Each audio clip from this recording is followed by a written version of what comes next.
We're going to explore the world of angels today. Oh, cool. We'll be looking at a book called The Truth About Angels by Ellen G. White. Okay.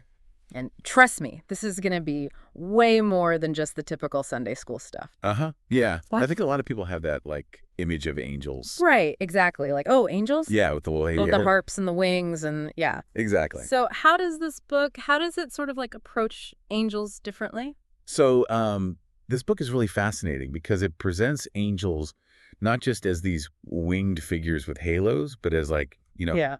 active forces in both the spiritual and physical realms, shaping events, influencing our lives. Mm-hmm. So less harp playing on clouds, more like, I don't know, behind the scenes operatives. Yeah, more like divine secret agents working Yeah. behind the scenes. Yeah. Divine secret agents. That's a good one. Okay, so let's dive in.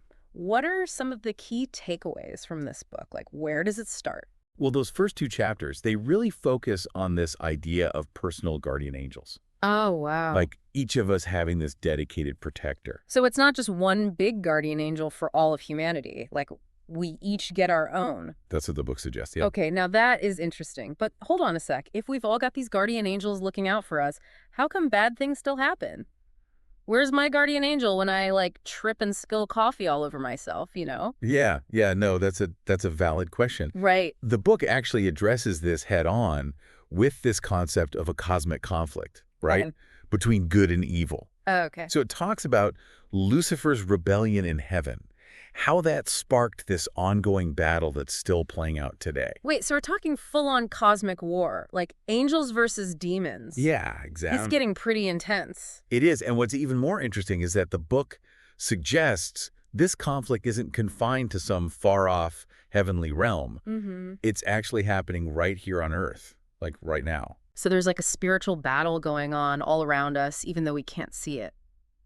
That's the idea.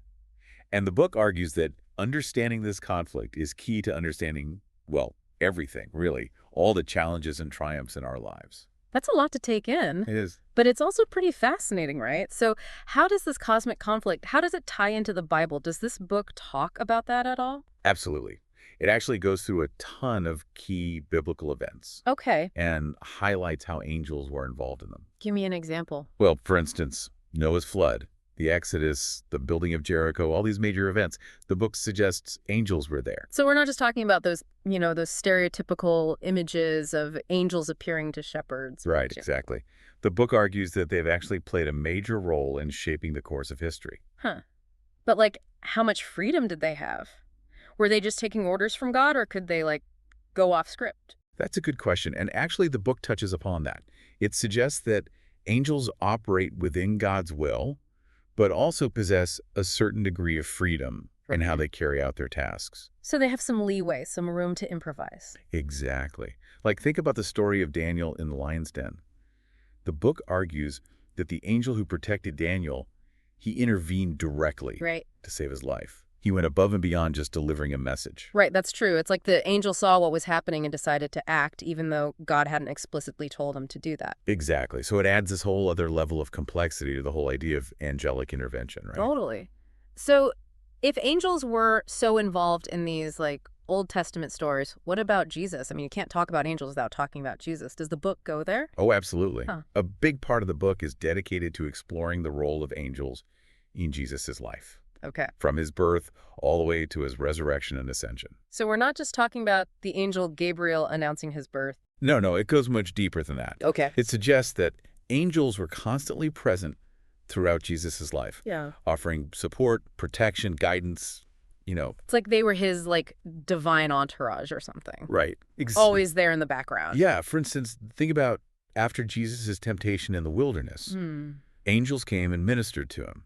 And when he was praying in the Garden of Gethsemane, an angel appeared to strengthen him. Right. So even though Jesus was divine, he was also human and experienced human struggles. And it seems like angels were there to help him through those tough times. Exactly. It's like highlighting this, this really close relationship between Jesus and the angels. Right? Yeah, it's a really interesting perspective. But it makes you wonder, if angels were so active in Jesus's life, why don't we see them doing more of that today? Where are they now? Yeah, and the book actually addresses that question. It argues that angels are still very much active in our world. Okay. Even if we don't always see them. In fact, it even suggests that their role becomes even more crucial as we approach what it calls the end times. Okay, hold on. End times. Now we're getting into some potentially, intense territory, Wow, yeah. like apocalyptic stuff.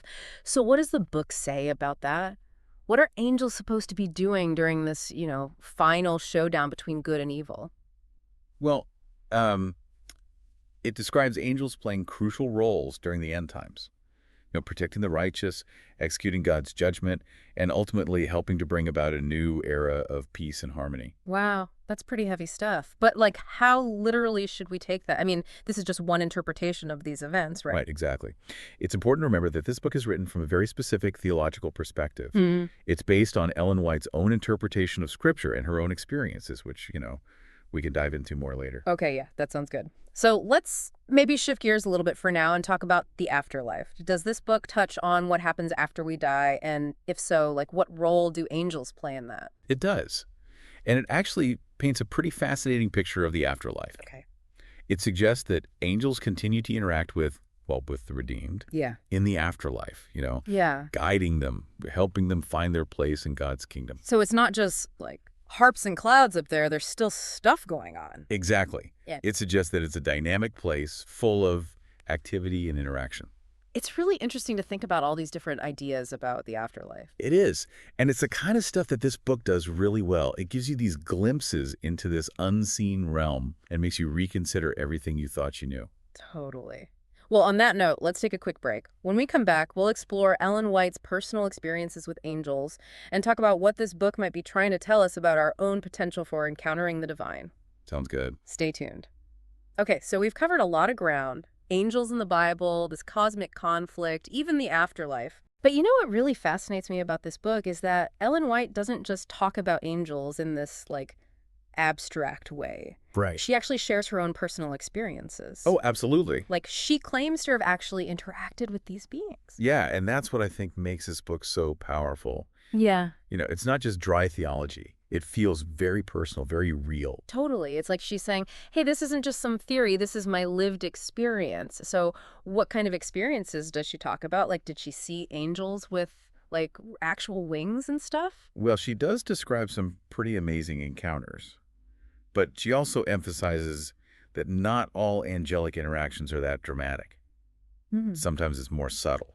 Okay, so what are some of those more subtle signs? Like, how do you know if you're experiencing an angelic nudge or if it's just your own intuition? Yeah, it's a good question. And to be honest, the book doesn't give us, like, a clear-cut answer. Okay. But it does encourage us to really pay attention to those inner promptings, to test them against our values. Like, does this feel right? Does it align with what I believe is good and true? So it's about trusting our gut, but also being discerning. Exactly. And, even if we can't always be sure if it's an angel or not, I think it's still worth paying attention to those moments when we feel a sense of guidance or protection.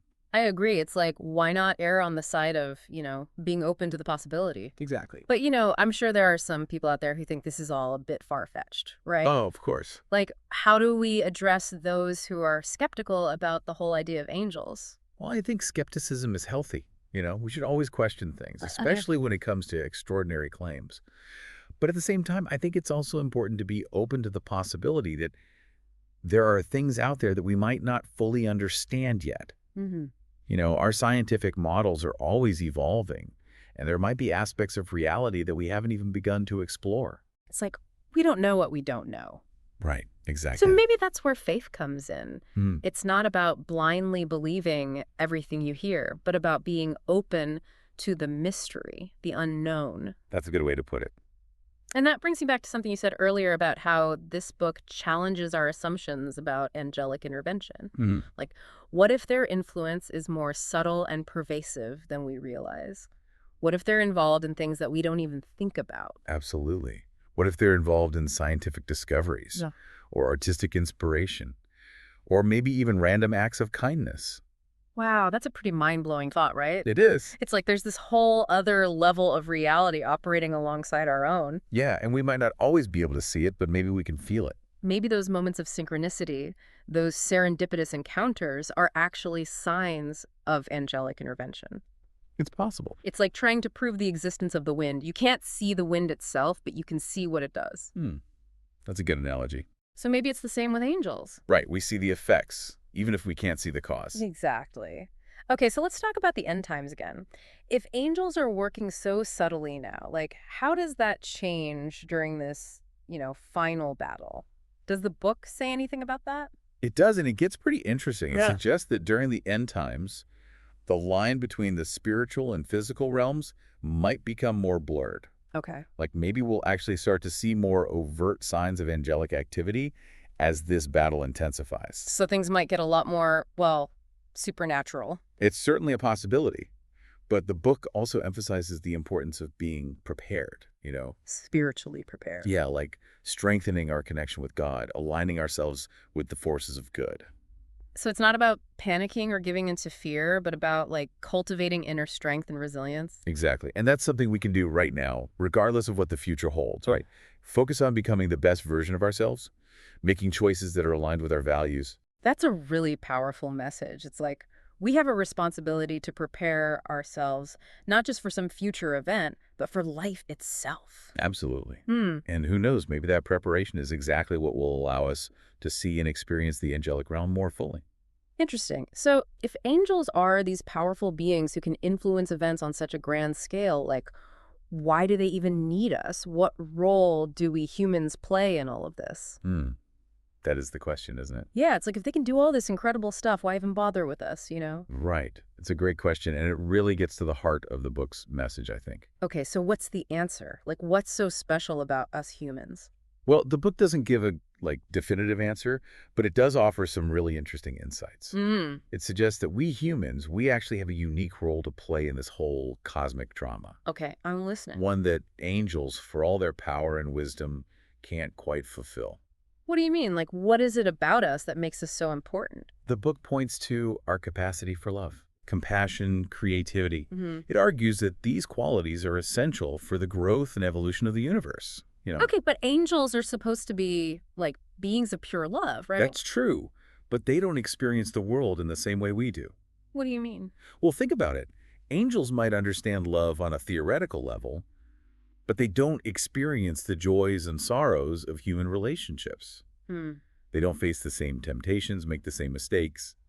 So you're saying our flaws, our imperfections, are actually part of what makes us valuable? In a way, yeah. Wow. The book suggests that our struggles and triumphs, our capacity for both good and evil, that's what allows us to contribute something unique to the universe. It's like we're not just passive observers, we're active participants in creation. Exactly. Yeah. And it gives a whole new meaning to the idea of free will, right? Mhm. It's not just about choosing between right and wrong.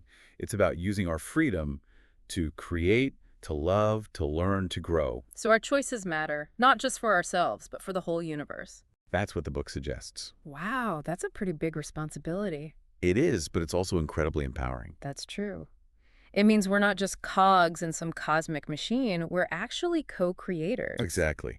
Working alongside angels and the divine to shape the destiny of the universe. Okay, now that is a mind-blowing thought. It is.